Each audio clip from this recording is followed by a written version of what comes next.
Hey guys, it's Christine, also known as IvyWinter, and thank you for joining me for a spooky Disney video.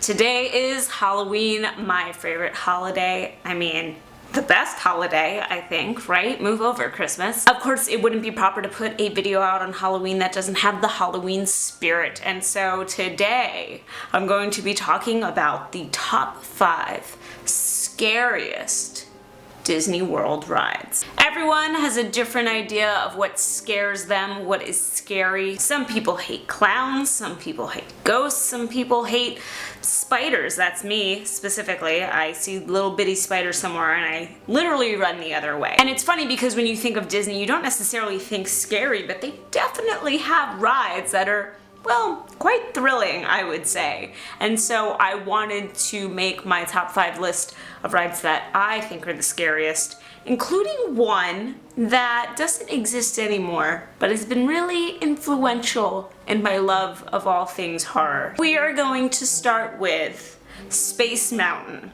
Now, you might think, well, Space Mountain is just a roller coaster in the dark. You know, there's nothing inherently scary about the theming, but Space Mountain's terrifying. First of all, I did not ride Space Mountain until I was about 16 years old because I was, for a very long time, afraid of the dark, and I think a lot of people have that fear growing up. The idea of being on a roller coaster and not being able to see what is in front of you, when the next turn is, when the next drop is, was horrifying for my young kid's brain, and it's still kind of scary today. If you sit in the front row, your eyes do adjust and you can kind of see what's coming. And of course, the more you ride the ride, the better you know the tracks, so it's a little less of a surprise. But for first-time riders, especially if you're towards the back of the ride vehicle, you don't know what's coming up ahead of you. I actually think the last seat is the most thrilling seat rather than the first seat. The first seat's cool because you have no one in front of you, and that's always a fun experience, especially since you're sitting one behind the other in the Disney World version anyway. But being in the back seat, you can't see what's coming. You're getting pulled by the weight of everybody in front of you. It is terrifying. That and the fact that, have you seen Space Mountain with the lights on? Like, that coaster is really tight and close and people don't realize it. And I feel like if I throw my hands up, they're gonna hit something, and I'm short, so I can't even imagine how tall people feel on that ride. I think Space Mountain is totally scary. Some of those drops have some great airtime, and when you combine that with just the absolute pitch black darkness, it is such a scary ride. Next is Tower of Terror. How could I not include Tower of Terror on this list? It is built around a spooky TV show and built around a spooky story. Tower of Terror has its own Twilight Zone story of, you know, this old Hollywood hotel, and on a dark, stormy night, some guests stepped into the elevator was struck by lightning, and they were never seen again. And actually, just disappearing is probably the better option, because what would really happen if you were struck by lightning in an elevator, chances are it would just stop, the safety would stop it, and then you would just get stuck, and that's actually one of my biggest fears, is getting stuck in an elevator. So sure, I'll just disappear. That sounds so much better than being stuck and trapped in a small cube. And of course, now it is present day and that elevator is waiting just for you. This is definitely a terrifying ride, not only in the setup of the story, but also in the actual ride mechanics itself. I still get anxiety before this ride, and I love it. I love being scared, obviously, but I get anxiety before the first drop or lift. I mean, that is the beauty of this ride, is that it is randomized. I always have a fun time. Usually if I'm with Rob, I'll say, what do you think is gonna happen first? Are we gonna go up or are we gonna drop? And we take bets on what's gonna happen. And of course there's like fake outs that can happen. It's just a great ride to just scream your head off on.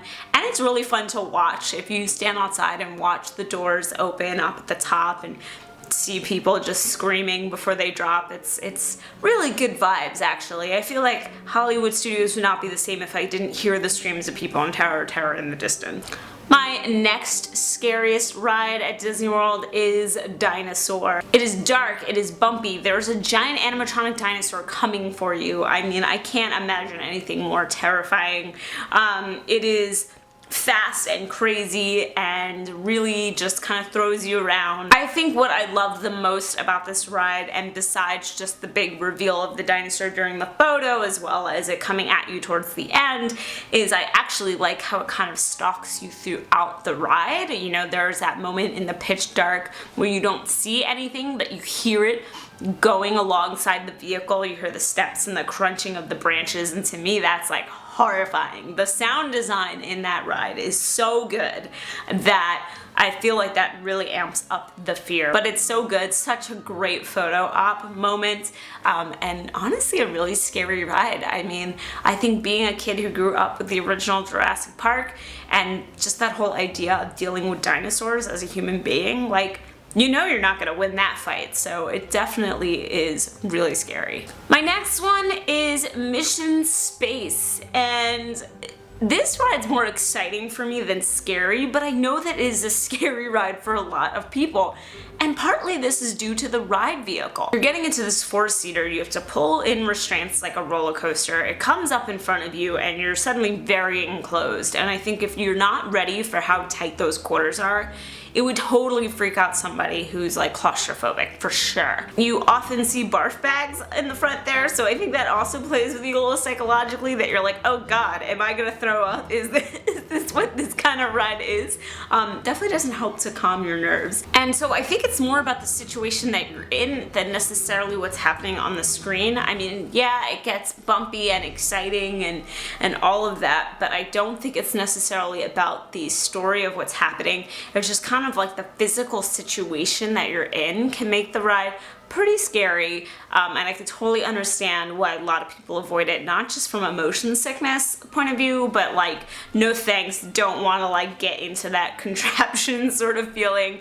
I love it. It is one of my favorite rides in Disney, only overtaken recently by Flight of Passage, but I totally get the fear factor there, and that is why it is on my list. And then the defunct long gone ride that made me really realize how much I enjoyed being scared was Extraterrestrial Alien Encounter. And this ride was in Tomorrowland. And if you've experienced the Stitch attraction that was in Tomorrowland, technically still is, but it's been closed for a while, it's pretty much the same in that they kept the seating and the tube in the middle and all of that. That originally came from Alien Encounter, but Alien Encounter was 1,000 times more terrifying because you had this crazy experience of like, you're going in to Excess Tech, which is the company that you're like touring, and you're being shown this teleportation tube, and then something goes wrong and they accidentally teleport in an alien, and then the alien breaks out, and then you're in the dark and you're stuck in these seats and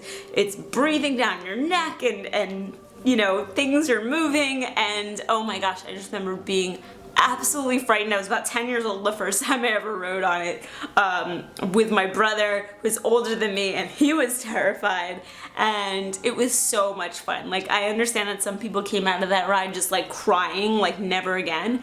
I came out of that ride like, oh my gosh, that was such a blast. I have such an adrenaline rush. It was so cool, and I think that that ride really solidified my love for horror and for being scared and having that adrenaline rush of scary things and roller coasters and all of that. But Alien Encounter really made me realize at a young age that, like, for me, being scared was fun, and I thought it was amazing. And as you guys know, I'm so sad that it's gone. Like, I feel like everyone has that old Disney ride that they miss so much, and for me, it was Alien Encounter. I would like to also make two honorary mentions that I don't have included on here. One was Splash Mountain, and the only reason I find Splash Mountain scary, I know you're thinking like, what are you talking about?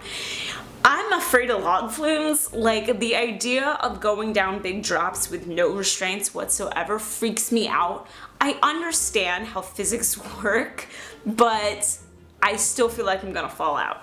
That's just me. So the fear is more in that than anything else. And my other honorary mention is Expedition Everest, because the Yeti is pretty scary, but since he's been on B mode forever, it's not really at the height of the fear that it could be or should be, so it didn't quite make the list. And of course the backwards part is great too. But it was just shy for me. I find Everest a little more exciting than scary. So those are my scariest Disney World rides. I would love to know in the comments below, what do you think are the scariest Disney World rides? Or are you thinking of rides from other parks, maybe in Paris or Shanghai or Disneyland?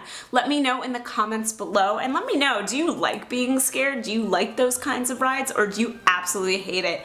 If you like this video, then like it. If you like me, you should subscribe. I make videos every single week. Thank you so much for watching, and have a great spooky Halloween, everyone.